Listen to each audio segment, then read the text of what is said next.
Is this world you see, this life you're living, even real? Or are we caught in a mirage that feels so tangible, yet disappears the moment we touch it? From dreams that feel more vivid than reality, to pain, loss, and success that vanish with time, you begin to ask, what if everything around me is just a test, an illusion, a veil covering the truth? This is divine paradox. And today we ask, is this life even real?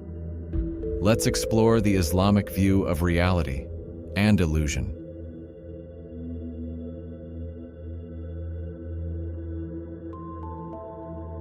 The Qur'an is unapologetically clear about the nature of this life. In Surah Al-Hadid, Surah 57, verse 20, Allah says, "Know that the life of this world is but play, amusement, adornment, mutual boasting, and competition in wealth and children. It is like rain. The growth it produces pleases the farmers, but soon it withers, turns yellow, and crumbles to dust." What a metaphor. Just like a flower that blooms only to wither, this world blossoms only to fade. Everything you hold, love, earn is on a countdown. And yet, it feels so real, doesn't it?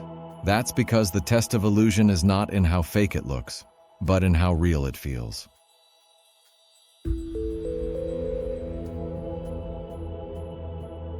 In Surah Al-Ankabut, Surah 29, verse 64, Allah reminds us, "This worldly life is nothing but amusement and diversion. But the real life is in the hereafter, if only they knew." The real life is not this one. This is not just metaphorical, it's a philosophical unveiling. Allah is telling us this world is a simulation of permanence, not permanence itself. It's a place of trial, not truth. A field to sow, not to settle. A hallway, not the home. But the deception is so strong, most forget. And that's what the Qur'an calls gurur, the deceptive pull of this world.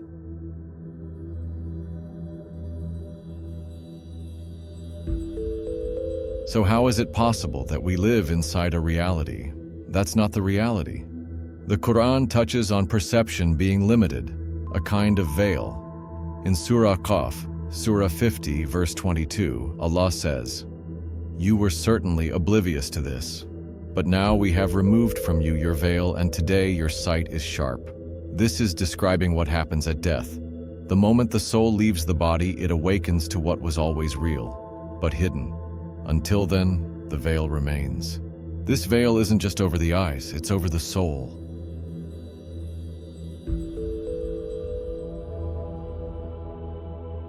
Have you ever had a dream so vivid, so real, that waking up felt like the illusion? In Surah Az-Zumar, Surah 39, verse 42, Allah says, "Allah takes the souls at the time of their death and those that do not die during their sleep. Then He keeps those for whom He has decreed death and releases the others for an appointed time." This verse shows us something profound. Your soul leaves your body every night.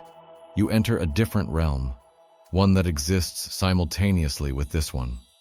Yet your mind remains in this illusion, unaware. Dreams prove this. Reality isn't limited to what you see when awake. So, which world is the real one?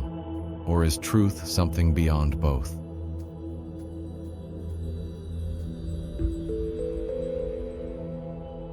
Imagine sitting in an exam hall and surrounded by others under pressure, knowing time is running out. But instead of writing answers, someone starts painting the desk, decorating the seat, trying to make the classroom home. That's how living for world looks in the eyes of the Qur'an. In Surah Al-Mulk, Surah 67, verse 2, Allah says, "He created death and life to test which of you is best indeed." That's the truth of this life.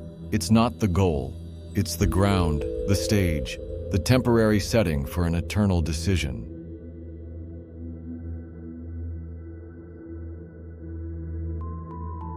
So, is this life real?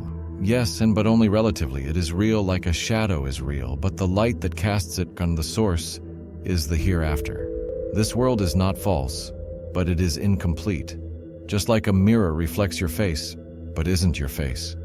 This dunya reflects life, but isn't life itself. And when your soul finally returns to Allah, the illusion will collapse, and only the real, al-haq, will remain.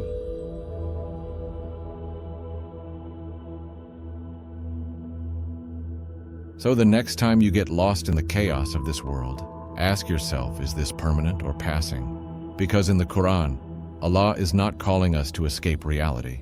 He's calling us to awaken to the true one. This is divine paradox.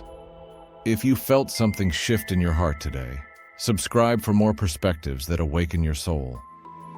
And remember, this life is not a destination, it's the doorway.